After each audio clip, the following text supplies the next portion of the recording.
एक ओम स्वामी समर्थ. 21 मेला प्रदर्शित झालेला देऊळ बंद हा चित्रपट खऱ्या अर्थानं सर्वोत्कृष्ट ठरला आहे.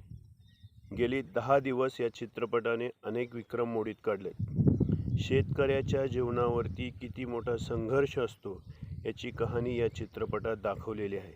चित्रपटातील प्रमुख भूमिकेत असलेले मोहन जोशी यांनी स्वामी समर्थांची भूमिका अत्यंत चांगल्या पद्धतीने केलेली आहे. पॅरालाइजसारखा अटॅक आल्यानंतरसुद्धा एक माणूस उभा राहतो आणि एक सर्वोत्तम कला सादर करतो, त्या मोहन जोशींचं खऱ्या अर्थाने कौतुक करावं एवढं थोडं आहे.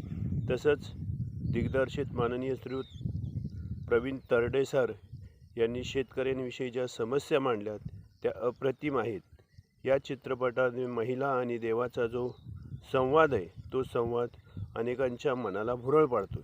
या चित्रपटातील 2 डायलॉग अनेक वेळा माणसांच्या मनाच्या हृदयात माणसाच्या मनात स्पर्श करून जातात. एक डायलॉग आहे, दारू पिऊ नकोस मी तुझ्या पाठीशी उभा आहे.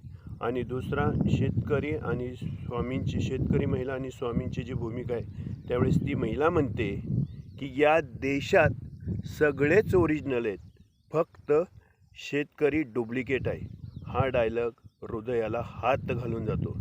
चित्रपटातील सर्वांनीच भूमिका सर्वोत्तम केल्यात. या चित्रपटातील जो येणारा काही नफा आहे ते प्रवीण तरडे सर असे म्हणाले, या चित्रपटातील काही नफा दुष्काळग्रस्त आत्महत्याग्रस्त भागातील शेतकऱ्यांच्या कुटुंबियांना दिला जाईल. त्यातून त्यांच्या मुलांचं शिक्षण आणि त्यांची आर्थिक उन्नती होईल यासाठी वापरण्यात येणार आहे. हा त्यांनी जो उपक्रम राबवला आहे त्या उपक्रमाला सर्व शेतकरी बांधवांनी आणि आपण मोठ्या पदावरती असाल किंवा अनेक उद्योगधंदे जरी करत असाल तरी सर्वांनी हा चित्रपट पाहावा. आणि या चित्रपटामुळे जर शेतकऱ्यांना थोडे पैसे मिळून त्यांचा आर्थिक गोरगरीब आणि आत्महत्याग्रस्त शेतकऱ्यांना जर ह्याचा फायदा होणार असेल तर चित्रपटातून आपली करमणूक होईल आणि अप्रत्यक्षरित्या आपण शेतकऱ्यांसाठी थोडी तरी सहानुभूती दाखवली हे आपल्या मनाला समाधान मिळेल. तरी सर्वांनी हा चित्रपट पाहावा. गेल्या 10 दिवसामध्ये चित्रपटाने 50 कोटींची कमाई केलेली आहे.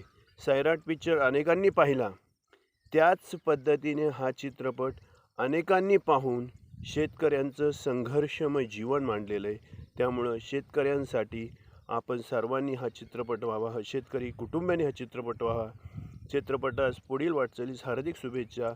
आणि मोहन जोशी सरांच्या अभिनयाला खऱ्या अर्थानं कौतुकास्पद आहे. प्रवीण तरडे सर, कैलास वाणी, मोहन जोशी, राकेश परदेशी, महिला असलेली स्नेहल तरडे या सर्वांचं पुन्हा एकदा मनपूर्वक आभार. सर्वांना पुढील वाटचालीस हार्दिक शुभेच्छा. आणि हा चित्रपट खऱ्या अर्थानं पुन्हा एकदा यशस्वी व्हावा हीच ईश्वरप्रभूंनी प्रार्थना. ओम स्वामी समर्थ. स्वामी समर्थ.